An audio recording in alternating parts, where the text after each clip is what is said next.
but let's go ahead and have our discussants introduce themselves, and our presenter, and then our esteemed expert nephrologist, Dr. Wallace, will introduce himself, and then we'll go ahead and start dissecting these labs. This is almost like this is a lab fest. That's all I can say. This is a lab fest. So Tal, why don't you go first? Sure. Hello, everyone. My name is Tal Nguyen. I'm a fourth-year medical student from the Herbert Wharton College of Medicine in Miami, Florida. I'm happy to be here today, learning more of nephrology and learning from you and everyone else. Great. And Josh? Hey everyone, I'm Josh, fourth-year student at Del Med here in Austin, Texas, applying MedPeds, wink wink UAB, and enjoying this wonderful October Austin weather. We know the incoming chair of MedPeds, and she's wonderful. So it really is a great MedPeds program.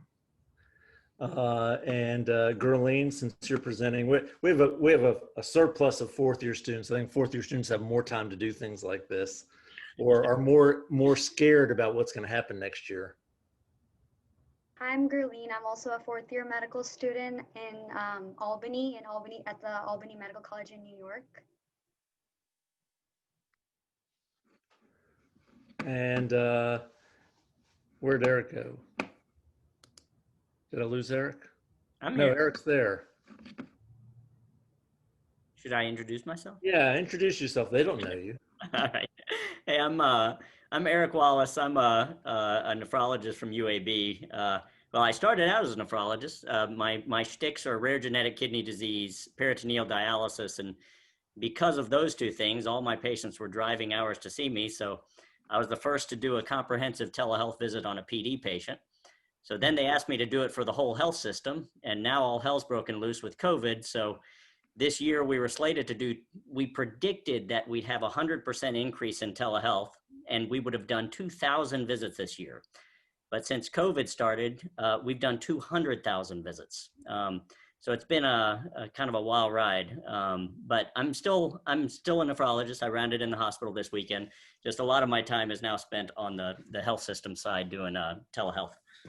Great. So are we recording? Oh yeah, we are recording. We're rolling. Okay, Stephen, Gurleen, why don't you go ahead and start, and Stephen will handle the screen. He's already put up this, and we'll give you a brief history. So this patient is admitted to your service, sent in by his primary care physician. Yep, so just a little bit of brief HPI. He's a 55-year-old male who's coming in from his PCP due to his lab abnormalities, and he just described some generalized weakness, some nausea, vomiting, decreased PO intake, and occasional diarrhea for the past 7 to 10 days. He was working outside in the heat for a few hours, felt really tired afterwards, and that's when some of his symptoms started.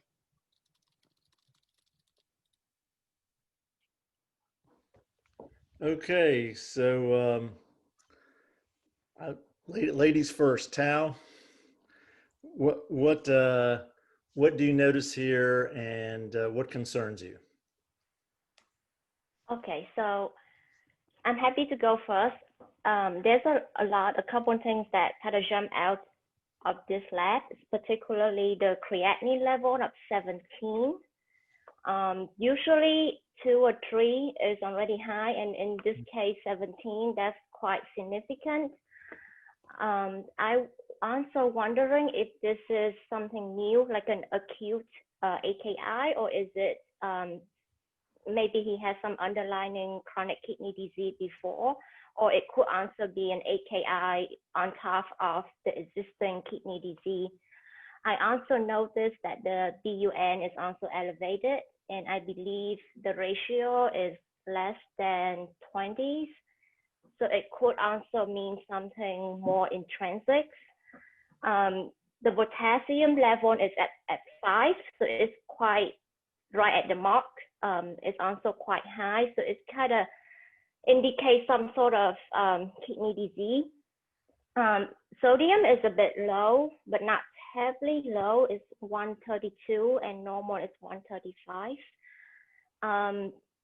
Also, the bicarb is also low, 17. Usually the normal should be around 22 to 28. When the bicarb is low, it could either be metabolic acidosis or respiratory alkalosis. But suppose that I do believe that since we're talking about the kidney, it's probably more likely to be metabolic acidosis, and it can also kind of point more towards CKD. But I would love to know more about, I don't know if we have like the baseline creatinine to compare to. He also has presents with some weakness, nausea and vomiting, and diarrhea. Nausea and vomiting could be a sign of uremia. Diarrhea maybe can cause him to feel weak and fatigue, but I'm not sure if like the weakness can be due to something else, like a neural problem or something else. But that's all I got. Okay, Josh, do you have anything to add to that? That outstanding. If I could have done that as a fourth-year student, I would have been very proud. Not much to add, and I think noticing the creatinine being 17.4 seems insanely high to me. I usually don't see over double digits, even in our some of like emergent hemodialysis cases. So that really sticks out and makes me wonder about the chronicity of this problem. And the chloride, I think, is a little low. I don't remember the reference range off the top of my head. And with the gap being 20, I'd want to see some sort of blood gas. And the potassium of 5 sticks out as being really sort of abnormal to me, because if he's had diarrhea, I would expect his potassium to be low. And the fact that it's 5, and there's this picture of working in the heat makes me wonder if we're looking at some rhabdo and case spillage going on here, and whether that's related preceding this kidney failure or injury, whatever it's going to turn out to be, or is just part of a syndrome. We'll TBD on that. So you both, between the two of you, covered everything that I hoped you would cover. So I think the key questions here are, how do you evaluate a creatinine of 17.4, and how do you evaluate an increased anion gap given this creatinine? Eric, do you have any comments on what they've said so far, and any pointers to give them? No, I think that's right on. As a nephrologist, the first thing I want to know is this acute or chronic? And so there's only one test that can really help you out here, which is a renal ultrasound.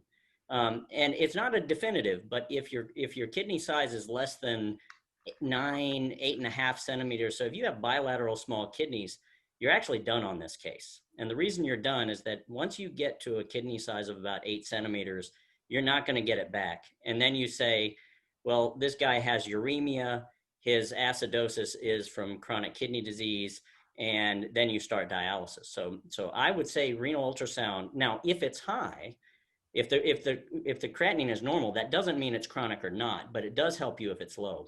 The other thing that I would say is that with a gap of 20, so when a gap is 20 with a creatinine of 17.4, the next thing I want to know is the phosphorus, right? So by the time you get a creatinine of 17.4, you say, well, this is close to end-stage renal disease. There's a lot of anions that build up. If the phosphorus is 8, 10, then that's a divalent negative anion, and that's probably contributing the most to your gap. So I don't look very far for, the other kill you type of gap acidoses. I am laser focused right now, and why and how long has his creatinine been 17.4? So in the absence of ultrasound, first let me ask Josh, what are some clues that you would have that this would be more chronic as opposed to acute, other than the ultrasound? And then we can let Eric tell us why those are only but so good. That's a question. That's a good question. I think I would maybe ask sort of about urinary symptoms. If he's noticed, he's peeing less, or some lower extremity edema without any shortness of breath or like heart failure symptoms. That's really the first thing that comes to mind. But actually, I think you're about to learn something. Tao, do you have any idea of things that might point us towards chronic versus acute? And I'm going to throw in, sometimes it's sort of subacute. So acute means it just happened in the last week. This is not acute. You can't get it to a creatinine of 17.4 in a week. That's right. If I cut out your kidneys, it's going to take you like 2 weeks to get to 17. Yeah, does everybody understand why that is? I think isn't that the criteria for acute kidney injury is an increase in 0.5 or 2 times or 3 times in 2 days. So maybe that's why it's impossible to get to 17. So it's kind of indicate more a chronic issue. So what you're talking about is more of the research definition of acute and chronic, right? So, the true definition of acute renal failure is, there's actually 2 definitions, but most people think a doubling of creatinine in under 3 months. So a doubling of creatinine under 3 months would say this is acute versus chronic is greater than 3 months. And that's usually how people do the research on it. But the real reason, but the metabolic or the physiologic reason why you can't get to a creatinine is that your muscles at max for muscular people make about 1 milligram per deciliter per day. So what Dr. Centaur said is, if I take out your kidneys, then and this is what I tell the medical students or the residents who are rounding with me, which is that if I tie off your kidneys, and at that moment, what is your actual GFR? It's 0, right? What is your creatinine at that moment? It's 1. So your MDRD equation is going to say your GFR is perfect when your GFR is 0. Tomorrow, your creatinine is going to be 2. Your GFR is still 0. So your MDRD is going to say it's 50, right? But that's not your true GFR. That is an estimation. So it's one of the reasons why you can't trust the MDRD equation in a changing creatinine. So all you can say when the creatinine is rising is that if it is rising by more than 1 milligram per deciliter per day, the GFR is 0. So this guy, no matter what, if his creatinine was stone cold normal, this took 17 days to get to. The other thing that can make you say that this is more chronic is that he has uremia, right? So this nausea, vomiting, the diarrhea, you can get uremic colitis, all of that can be grouped under one heading, which is this guy's uremic, which is why you got to focus on why and how long has that been there. So that's great. So Eric wanted to get the phosphate. So why don't we give the extra electrolytes? Yep, so his calcium was 8.7, magnesium was 2.5, phosphorus was 10.2. So Eric, being the excellent nephrologist that he is, guessed the phosphate within, it was the definite range that he guessed. And this is classic. So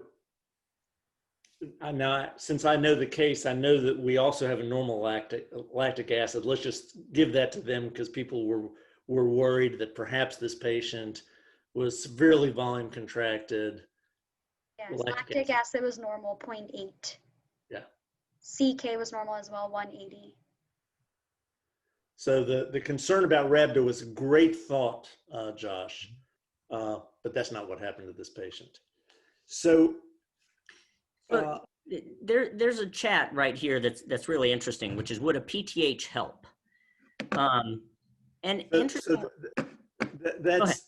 That's exactly the right question, Eric. Is, do other labs help?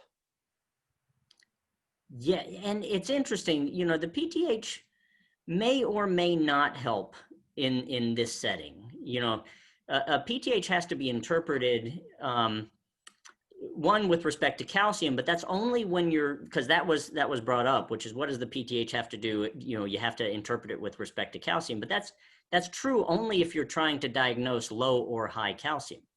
When you're trying to diagnose CKD, it turns out what happens is the calcium is normal, but it's actually about CKD3 where the PTH starts to rise, and it rises to keep the calcium normal. So PTH will go up, up, up. Then about CKD4, CKD5, that's when you see the PTH can't take it anymore because it just is flogged the tubules all it can. Then the phosphorus goes up, right? So you can tell this may or may not be. It doesn't help you. You know, none of this is a gold standard right now. So it's I'm not sure if there's a lab that's going to be good enough for you to say that this is definitely or not definitely chronic. Does the CBC help you at all?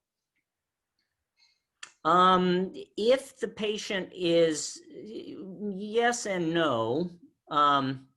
So by the time, so most people get this wrong because they always diagnose anemia of chronic kidney disease, but I don't think somebody's going to get anemic below a hemoglobin of 10, 9.5, unless they're CKD 4 or 5. So if this guy is severely anemic and I rule out a GI bleed, I rule out everything else, I'm definitely thinking, one, this is either more chronic, or two, he's hemolyzing and has atypical HUS, and that's what's causing this. But, you know, so anemia can help, but you got to make sure, is this chronic anemia or is this hemolytic anemia, which can also lead to thrombotic microangiopathy, which leads to kidney disease. So why don't we give them the CBC, Gurleen? Yep, so his white blood cell count was 9.6, hemoglobin was 10.9, hematocrit was 30.6, platelets were 367. He was followed by a primary care physician, and apparently we don't know the exact numbers, but Gurleen, if you could just share with them, because people asked, what was he like before this? And we don't know exactly when, but. So he had no past medical history. He did not take any medications. He did see his PCP, but we didn't have any record of his baseline creatinine labs. But otherwise, before these symptoms, he was healthy, had no other complaints. Okay, so Tao, where you want to go now? I would love to get a UA or maybe possible like a U electrolyte just to see the sodium level in the urine to see if I can get more information out of it, and also the bladder ultrasound just to rule out post-renal. Do you like those points, Eric? Yes.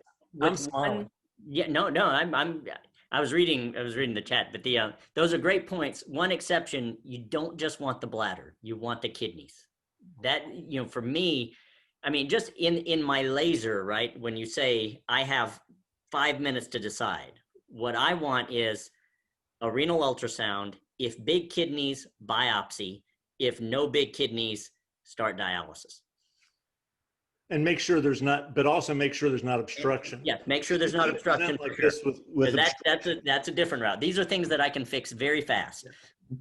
Okay, so let's get a urinalysis. Oh, and how much urine was the patient making, Gurleen?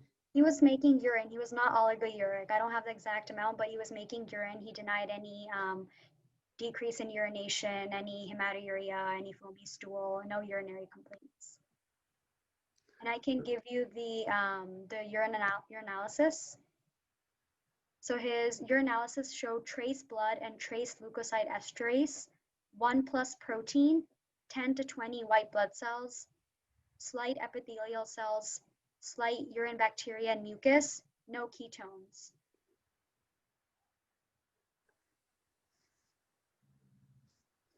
Okay, Josh, does that help you? Yeah, I mean, I guess more information always helps. But I think it points possibly to some sort of nephritic syndrome here that's giving him blood and protein. I don't know whether it be autoimmune or something else. I defer to my nephrology colleague on that. But I would want to make sure that the blood is actually blood and not the hemoglobin, not myoglobin that's being picked up as blood. Just make sure there's actual red blood cells in the urine. Go ahead, Eric. Oh yeah, I mean, it helps. You know, it's not a completely bland urine sediment. So one of my pet peeves is people calling this pre-renal, right? So almost any type of kidney function, right? Any type of creatinine, if you give enough fluids, you can cause the creatinine to go down, right? And I'll never forget, I had a case at the VA where the patient came in, they got fluids, the creatinine got better, so they said it was pre-renal, right? But they ignored the urinalysis, and the urinalysis had a ton of stuff in it. And so, but they discharged them with pre-renal failure. So pre-renal, in order to say this is pure pre-renal, the urinalysis should be pretty bland, right? And you can have proteinuria and pre-renal, but you'd have to say, why do I have proteinuria? So that's diabetes. For instance, a diabetic can be pre-renal from nausea and vomiting, but you have to say pre-renal plus, right? So don't, you know, just if there is anything in the urine, you have to say, this could be pre-renal, but what is causing this other stuff? And if you don't have a good definition or a good diagnosis of why, you need to explain it somehow. So it's interesting, you know, nephritic is a possibility. You know, 1+, you got blood, you got a little protein, you know, 10 to 20 white blood cells, that's actually quite a bit. So also in your list would be chronic interstitial nephritis or acute interstitial nephritis. You know, it's interesting, but this is a morning report. So you assume that something weird is going on here. So, you know, I'm worried that you guys are going to tell me he's in the Balkans or he's in Central America and he has mesonephric nephritis because he's been working out in the heat. Well, that's all chronic interstitial nephritis is usually what those biopsies are. So, you know, the prominence of white blood cells is kind of interesting here, but I'm going to need something more definitive that involves a needle in the kidney, probably. Before we go to the urine electrolytes, two questions. This one's for Eric. What do you think of a normal calcium with this creatinine? So it makes me think that this is probably more subacute than chronic. And same with that blood count, right? Because with a GFR, so you know, creatinine is 17.4, his GFR is 0, which means that he's probably making 0 EPO, right? If you make 0 EPOGEN, what should happen is the life cycle of a red cell is about 128 days. So by the time 3 months have passed, you should really be much more anemic than this, right? So the fact that his calcium is normal, his blood count is not below 9.5, you say, hey, you know, with a creatinine of this is probably under 3 months as opposed to, you know, something going on years and years. Right. It's interesting that when I was in the audience the first time this was presented, and I used that same term. I'd never heard it used. I was so glad you used it, Eric, that this is subacute, because this is not really acute kidney injury, but it's not really chronic kidney disease. Right. It's something's happening fairly quickly, but not like chopping the kidneys off all at once. So the next question, Tal, is what do you think of that 1+ protein, and do we need more information? Usually, I don't think 1+ protein is that significant.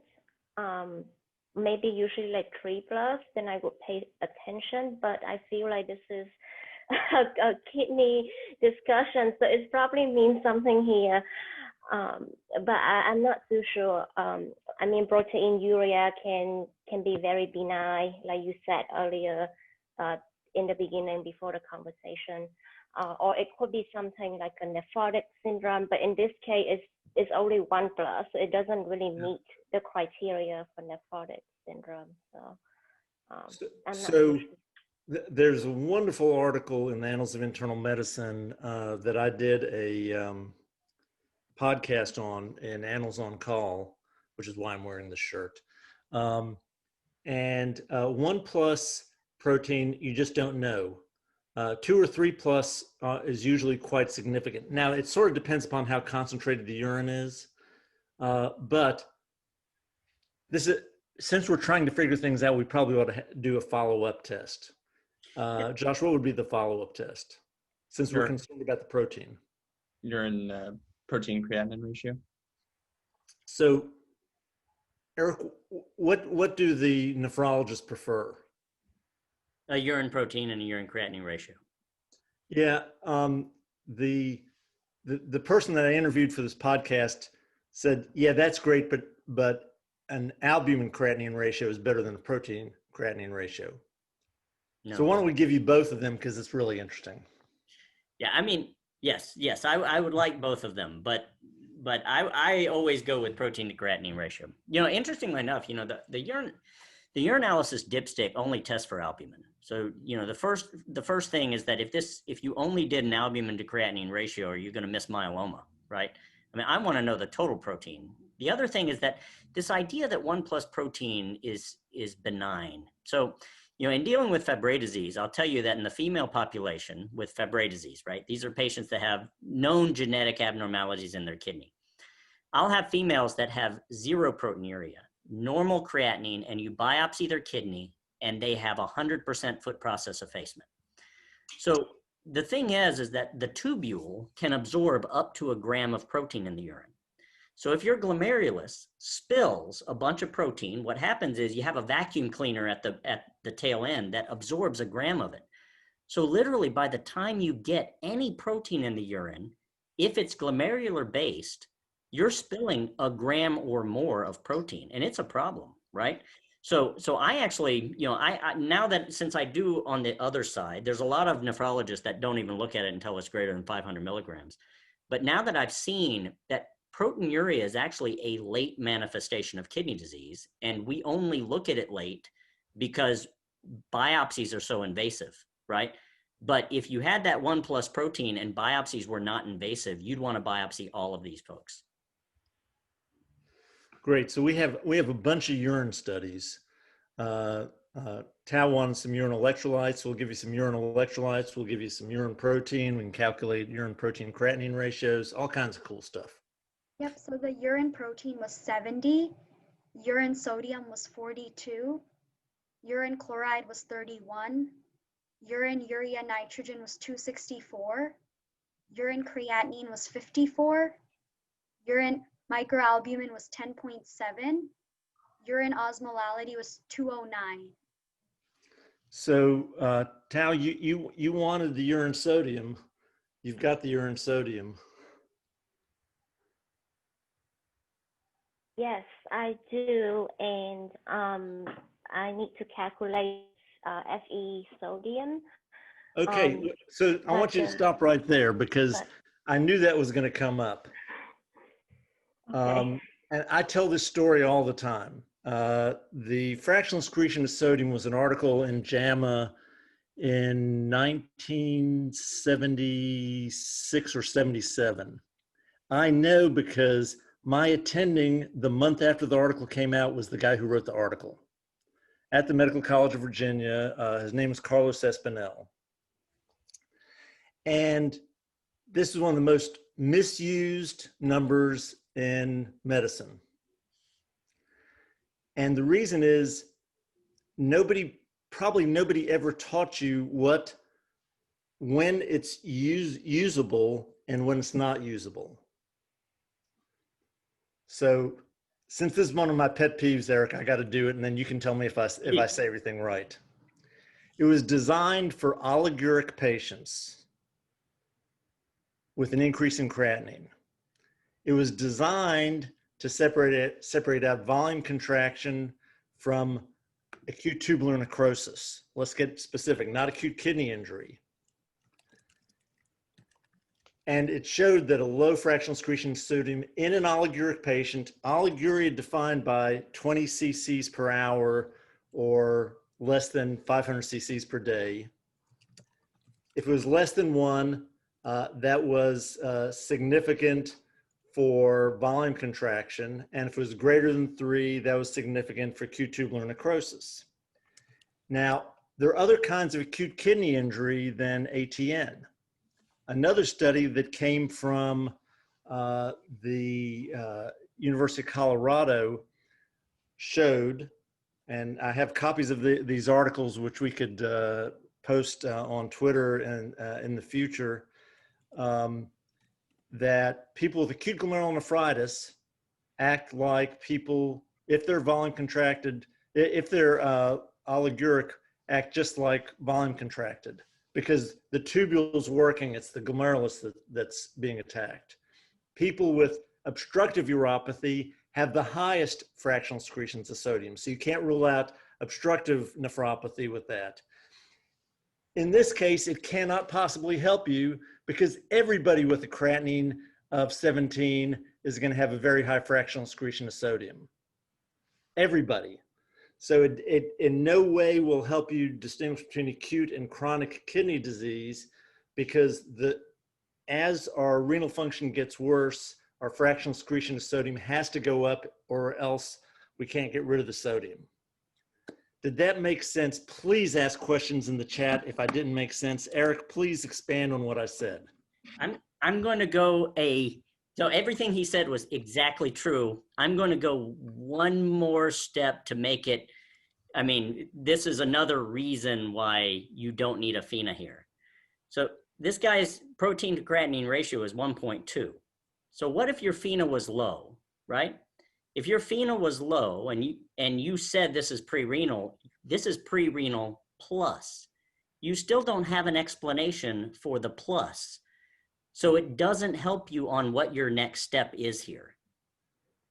Because if you interpret this as pre-renal because it's low and you don't do anything else but give them fluids, you'll be wrong. Because pre-renal never explains a gram of proteinuria. Did that make sense, Tal?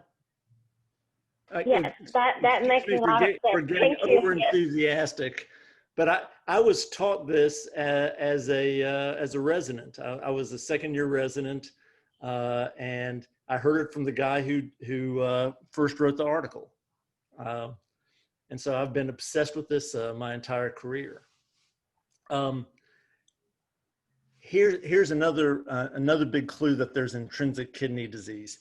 Most people don't know this, is the urine to plasma creatinine ratio. Notice that his creatinine is only about urine creatinine is only about 3 times the serum creatinine. When you think about that, that means that he's reabsorbing very little water. Almost all the water that he's filtering is going out into urine. Because let's say I go out and play golf and it's 90 degrees outside and I lose 4 pounds and I have really dark urine. If you then check my urine creatinine and let's say I have a serum creatinine of 1, it's going to be 100 or 200 because I'm reabsorbing all that water. So a high urine to plasma creatinine ratio tells you that the kidneys are working really well and reabsorbing all this water. This is 3. That's the lowest I've ever seen in my life of the urine plasma creatinine ratio. So a lot of nephrologists, if you're looking at an oliguric patient, don't even have to calculate the fractional secretion of sodium. They can just look at the creatinine and the urine creatinine and the urine and the plasma creatinine and really, really quickly say, yeah, this is kidney disease. So this is kidney disease. We know that for sure. The high urine to plasma, the high fractional secretion of sodium meant that you really did have to rule out obstruction, but you already said that, which is great. You always rule out obstruction. And I assume, was a renal ultrasound done, Gurleen? Yep, renal ultrasound was done and there was no evidence of hydronephrosis, nothing that suggested any obstructive uropathy. Overall, it was pretty much normal. And normal sized kidneys? Yeah, there was unremarkable cortical thickness, no decreased size, no obstruction. All right, let's talk about that because it's one of my things on rounds that I always teach on. which is that when you're reporting the renal ultrasound, what most of my residents do is they stop at the hydro. It's either yes hydro or no hydro. And for me, that's, you know, that's great if there's hydro. I mean, it solves something, but I have to know the size. So in general, and not just the size, I want to know the discrepancy in size, right? So in general, the kidney should be about the size of a person's fist. So larger people have bigger kidneys, but in general, that's going to be anywhere from 9 to 12 centimeters, right?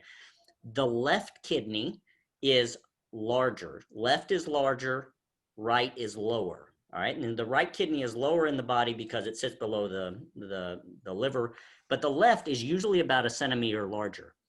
Anything different than more than 1.5 centimeters difference between the kidney size tells you something is going on, right? So for instance, renal artery stenosis can do that. So vascular disease can do that. So if you have one kidney that's shrunken, there's something called Acute, which is a genetic malformation of the kidney that causes one kidney not to grow. So maybe one kidney is huge and one kidney is tiny, right? So there are some people that you do an ultrasound and does he have two, right? Even that is not a given, right? So you need to make sure, are there two kidneys? I mean, so report more on size. Are there two? Is there discrepancy in size? Because there's a lot of information in those ultrasounds. That's really, really useful, Eric. What do you think of because you wanted a urine protein creatinine ratio, but we also gave you the urine albumin creatinine ratio. And then what do you think of the difference between the urine protein and the urine albumin?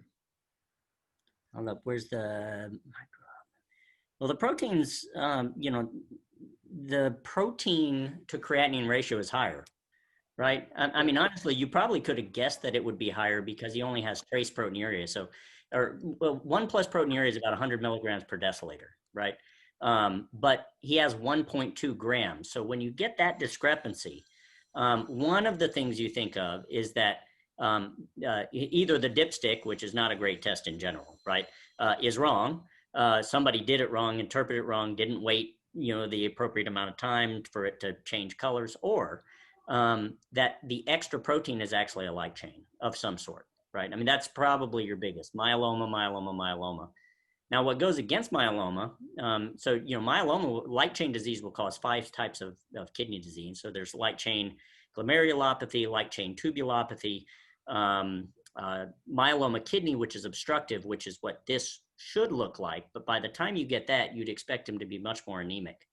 Amyloidosis would be another one, would cause big kidneys. So amyloid, I would say, are these kidneys 12 and 13 centimeters?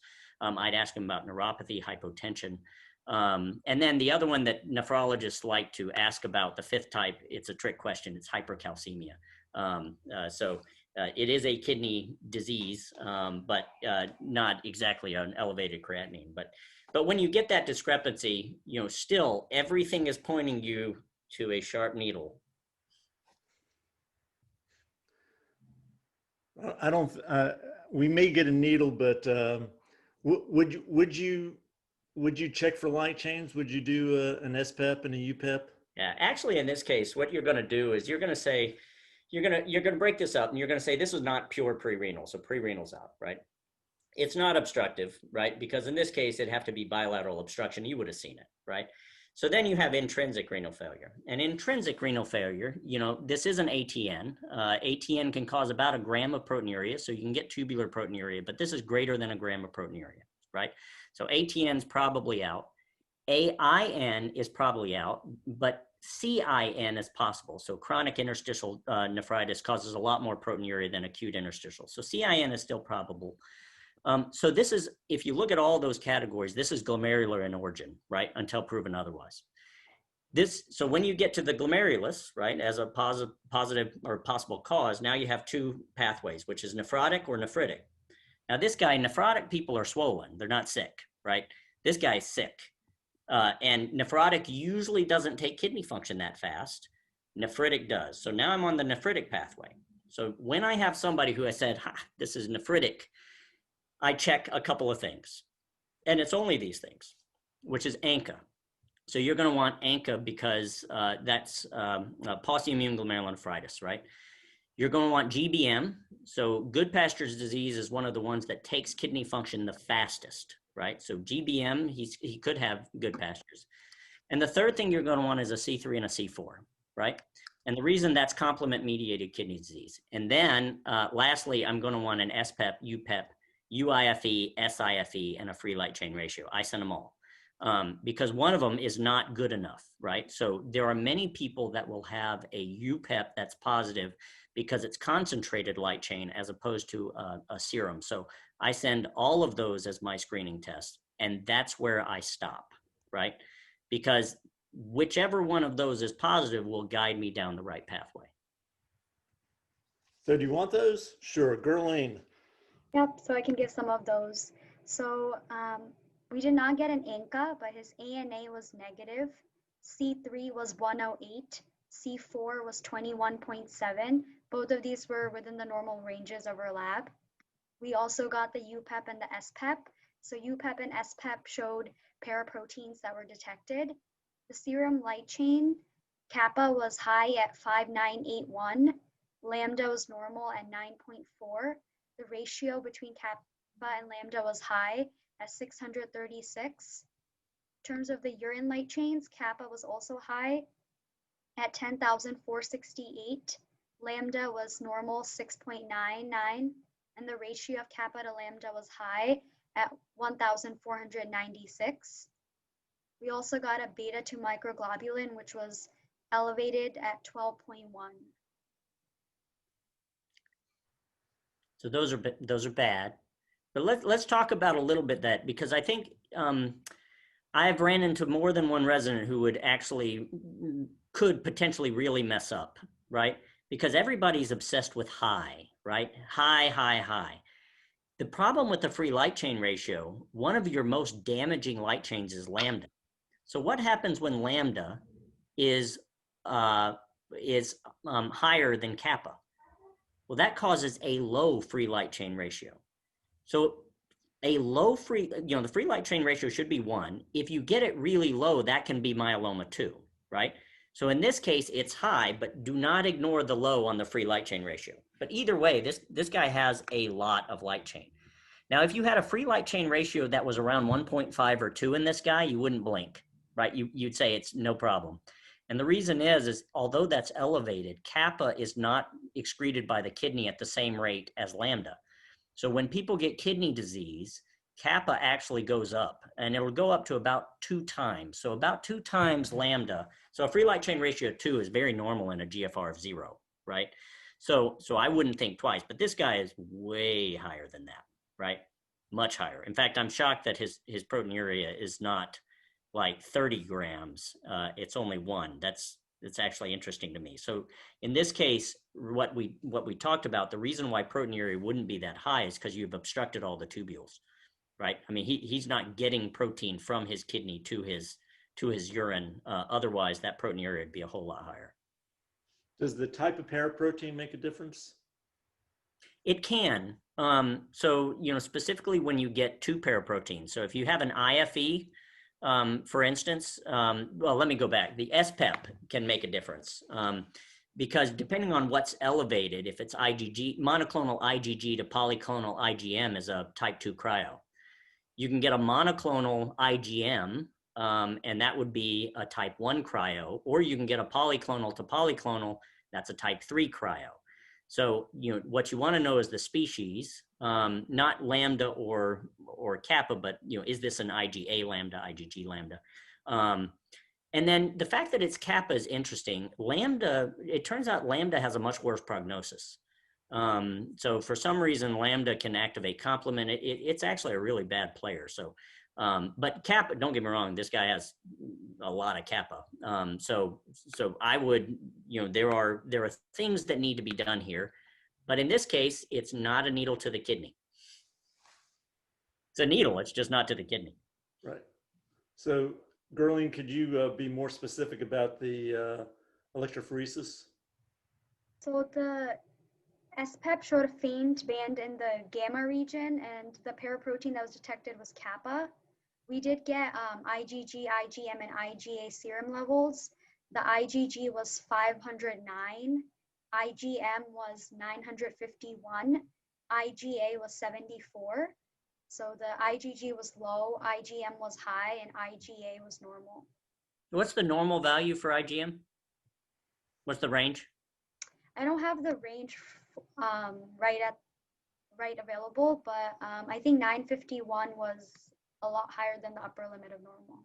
Yeah, I think, you know, there are other things that can happen, you know, when it's IgM predominant, like Waldenstrom's. Waldenstrom can cause hyperviscosity syndrome. It can cause renal failure, et cetera. You still want to focus on the kappa and why it's high, because that's going to drive your management. But there's other syndromes that can go on with IgM being that elevated. Okay, could you explain that? And if that's in our differential, how do we evaluate it? If Waldenstrom's is in our differential, I would consult a hematologist. good. No, you can actually get a serum viscosity. You can measure it. That would be one of the things to do it. You'd need a bone marrow biopsy, which you would consult your hematologist. So, Gerline. So first of all, Tao, have you learned a lot so far? A lot, yes, definitely. Josh? Oh, yeah. Do you have any questions for Eric before we give you the denouement? Just going to do some spaced repetition on this one. There's something in the chat that's kind of interesting. It says he's young for myeloma. And one of the most fascinating things about myeloma is that the age of onset of myeloma has gotten younger and younger over the years. And so young for myeloma was 50 when I was going through medical school. But now young for myeloma is 40, right? Or 35. So we don't know why. It is an interesting phenomenon that we can't understand why the incidence of myeloma is going down, other than the fact maybe we're catching it earlier. But there could be environmental factors, genetic factors, et cetera. So just the young for, you know, the idea of young for, you know, as a guy who does rare disease, it's too uncommon, it's too unlikely. That's all of my patients. So, you know, whenever we start looking for the most common, that's great at first, but when it fits another mold, you say, you know, somebody is in this 10% that's not common, not likely, et cetera. And so you can't discount it completely because of age. Okay, Gerline, time for you to tell them what you and your team did. Yep, so we actually did get a renal biopsy. Some of the renal biopsy was actually done before some of these tests came back. So the prelim results had shown the light chain deposition, and then we had sent off the SPEP, the UPEP, some of those tests. The full kidney biopsy showed kappa light chain cast nephropathy with associated diffuse acute tubular injury and mild interstitial nephritis. It also included sparse kappa restricted B lymphocytes. Then we got a skeletal survey, which showed no lytic or suspicious lesions. And then ultimately a bone marrow biopsy was performed, and hematology oncology was also involved with the case. So the bone marrow biopsy showed the aspirate showed 31% lymphocytes and 21% plasma cells. The flow cytometry results came back with K-restricted B cells and plasmacytoid cells. And the findings were consistent with lymphoplasmacytic lymphoma, with FISH analysis showing MYD88 mutation. So lymphoplasmacytic lymphoma is another term for Waldenstrom's macroglobulinemia.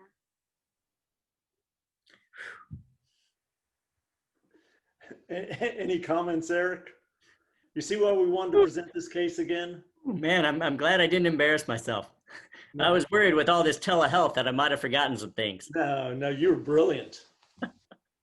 No, and that's a phenomenal case. And really, I mean, the interesting thing about this biopsy, right?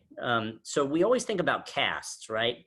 But it turns out that in myeloma, you're not going to see these casts in the urine, right? So the urine, most of the time when we talk about fractured cast, that is in the kidney biopsy. So when they say it's cast nephropathy, you can actually see the cast and it's fractured. It has something to do with the preservative fix when you fracture these light chains, which these light chains actually bind to TAM horsefall protein. And there's something about the fixative that when you see them under a light microscope, they look fractured. And so that's exactly what they saw. They saw cast nephropathy, and that's the only reason this guy. My bet is if he would have gotten care about I don't know, probably 6 months earlier, you might not have seen the cast. You would have seen a proteinuria that was much higher. But his tubules were all obstructed by these light chains. So how did he do? He was started on.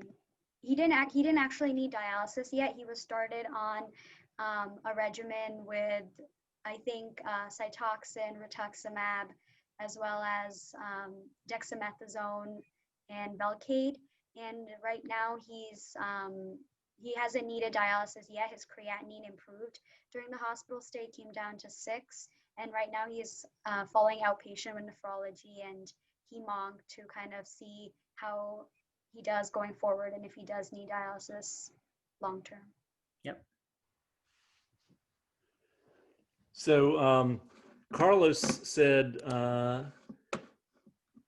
were there any clues in the peripheral smear? When you go back and look at the peripheral smear, did you see plasma cells or a preponderance of lymphocytes, or is that just in the bone marrow? I don't think we got a peripheral smear. So, yeah, you know, his white count's 9.6, and sometimes we forget that the differential might be helpful. I guess if you went back and looked at the peripheral smear, there may have been a clue, but that doesn't happen very often. Somebody wanted to know whether or not he had any vision problems. He did not have any vision problems. Great. Anybody have any other questions? I was trying to monitor the chat here. So this was presented at Clinical Problem Solvers last Monday, and they did a wonderful job discussing it.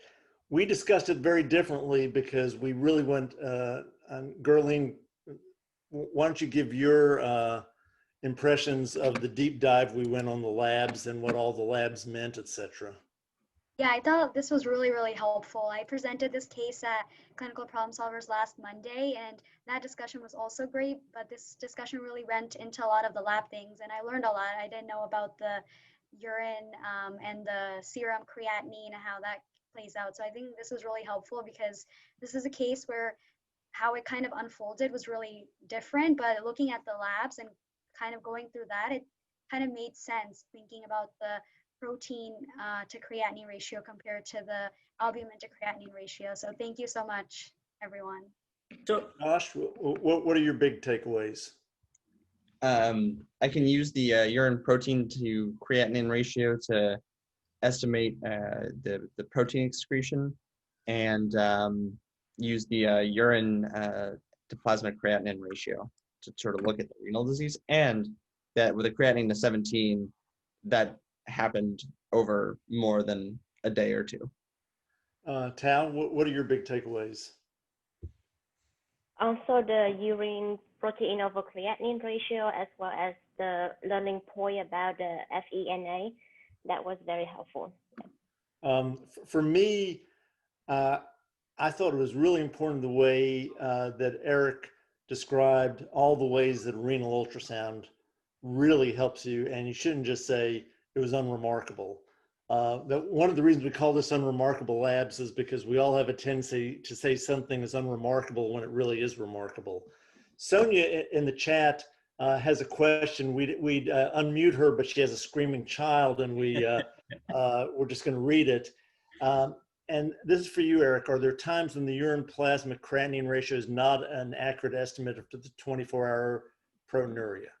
the answer is probably, but in this case, so I guess you have a much higher likelihood of a 24-hour urine being inaccurate than you do a urine protein to creatinine ratio, right? So any test, there's pros and cons, but the problem with the 24-hour urine is nobody collects it right. Or let me go back. Your chances of collecting it wrong are so high that it invalidates the test most of the time. Because most of the time people don't know how to validate it, right? I mean, in order to validate it, you got to calculate what is the average excretion for that person, right? Per day, where females excrete about 15 milligrams per kilogram per day. Males are anywhere from 20 to 25. It's actually based on physique. So I'm probably in the 10 milligrams per kilogram creatinine excretion rate. But so there's just so many things that can go wrong with those collections that the protein creatinine ratio is the right answer. The other thing is that you don't really care if it's 100 milligrams or 500 milligrams off. You're looking for, is it super high or is it super low? And is this going to guide me? With the only caveat being people that you're trying to monitor for improvement with enalapril, lisinopril. So ACE inhibitors and ARBs, you really want something a little bit more telling, but still you're better off with a protein creatinine ratio than you are with a 24-hour urine if it's only protein. Now there is one thing that you can get a 24-hour that you can't get with a urine protein to creatinine ratio, and that's sodium excretion. So a lot of times, if you eat enough salt, you can obliviate any ACE inhibitor, any ARB. It just won't work in the setting of a super high salt diet. So when I see proteinuria go up, I want a 24-hour urine, not for the protein, but to see how much salt that person is consuming so I can counsel them to say, you have eaten too much salt, please back off. And the last question, Nasir, it's a comment, if you could unmute yourself because your comment is a great one. Yes, hi, thank you so much for the opportunity. This was a great case, and I work in a non-academic institute, and I see it all the time. Most nephrology practices, they actually see a creatinine of 15, phosphorus of 10, not much proteinuria on the initial dipstick. They actually would like to put him on the dialysis and move on from there because of whatever the economic reasons could be behind it, and maybe they were graduated from the university setting from a long time ago. But the initial pointer, which I think Eric made an excellent comment about the subacute nature of the labs, pointing like, for example, hemoglobin is not that severe, phosphorus is high, but not the other markers. And the urine protein creatinine ratio is what we normally use anyway in the setting. And there are usually 5 or 6 causes of large sized kidneys, multiple myeloma, HIV, diabetic nephropathy is the top I could come up with. But I think most non-academic nephrologists would have missed this case. That's just my honest opinion. Well, the issue is, I'm not sure. If they did, it would be malpractice because you would have killed the patient. That is correct. But I think what would happen is there would be an exception here, right? So if somebody came in with a longstanding, so if you look at the most common case, this is a patient with longstanding hypertension, longstanding diabetes, and they present with a creatinine of 17.4, right? Now, even they need a workup, but probably not as extensive as a workup as this patient, right? But without any past medical history, any previous creatinines, et cetera, right? This patient needs a workup. And so I think I would hesitate to say if this patient had been followed by somebody for 15 years, right? Now they don't need a workup, but no history presenting with this, it has to be assumed to be acute until proven otherwise. And I'd be shocked if there were, I'd be petrified or mortified if there were anybody that would put this guy on dialysis without a workup. Now you can put him on dialysis. One could argue he's uremic. You could put him on dialysis and do the workup while he's on dialysis, but he still needs a workup. No, I totally agree with you. All I'm saying is that there are things which are misleading. Just the level of higher creatinine, a lot of physicians will not look further. But your point on ultrasound, size of the kidney, and even I would actually argue that people should do their own ultrasounds now, like I do. Like I see a lot of things myself, which now I look at all my studies myself, so that it actually makes a huge difference when you are able to interpret yourself the testing. And the oldest patient I have biopsied is a 90-year-old, and she came in with a creatinine of 6, which creatinine was a normal creatinine a month ago. We did the biopsy with acute interstitial nephritis from a medication, and she actually recovered completely after touching the dialysis. So I'm from the older generation when we used to do biopsies blindly, and we didn't do much biopsies. We used to admit them and fear that they may bleed. We would type and cross and desmopressin and all that. Now we do a biopsy a day because of the improved technology, CT guided, smaller needles, and all of the above. So I think the point is well taken to do more biopsies, less risk involved. And I think it's fascinating how much you learn from a kidney biopsy, even in a diabetic patient. Yep. Well, thanks everyone for joining today, especially Gurleen for presenting this for the second time, and Eric, just brilliant teaching points. Wonderful job by Tao and Josh, and I couldn't be any happier with how this one went. I hope everybody else was happy too. Thank you.